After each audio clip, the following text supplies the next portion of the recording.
थांब, तुला वाटतंय का तू तिकीट काढलंयस, बॅग भरली आणि अक्कलकोटला निघालायस तर तू चुकलायस. स्वामी म्हणतात, बाळा, जोपर्यंत मी ठरवत नाही ना तोपर्यंत माझ्या उंबरठ्याचं दर्शन मी कोणालाच घडवू देत नाही. तुझ्या आयुष्यातली मरगळ दूर करण्यासाठी आणि तुझ्या डोक्यावरचा चिंतेचा भार उतरवण्यासाठी हे बोलवणं मीच तुला धाडलंय. तू अक्कलकोटला येत नाहीयेस तर माझं लेकरू थकून आलंय म्हणून मी तुला माझ्या खुशीत घेण्यासाठी ओढून घेतलंय. ज्यांना स्वामींचं बोलवणं आलंय त्यांनी हा व्हिडिओ सगळ्या स्वामी भक्तांना शेअर करा आणि कमेंटमध्ये लिहून तर बघ, निघालंय अक्कलकोटला. थांब, तुला वाटतंय का तू तिकीट काढलंयस, बॅग भरली आणि अक्कलकोटला निघालायस तर तू चुकलायस. स्वामी म्हणतात, बाळा, जोपर्यंत मी ठरवत नाही ना तोपर्यंत माझ्या उंबरठ्याचं दर्शन मी कोणालाच घडवू देत नाही.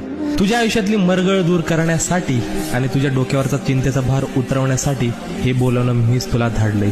तू अक्कलकोटला येत नाहीयेस तर माझं लेकरू थकून आलंय म्हणून मी तुला माझ्या खुशीत घेण्यासाठी ओढून घेतलंय. ज्यांना स्वामींचं बोलवणं आलंय त्यांनी हा व्हिडिओ सगळ्या स्वामी भक्तांना शेअर करा आणि कमेंटमध्ये लिहून तर बघ, निघालंय अक्कलकोटला.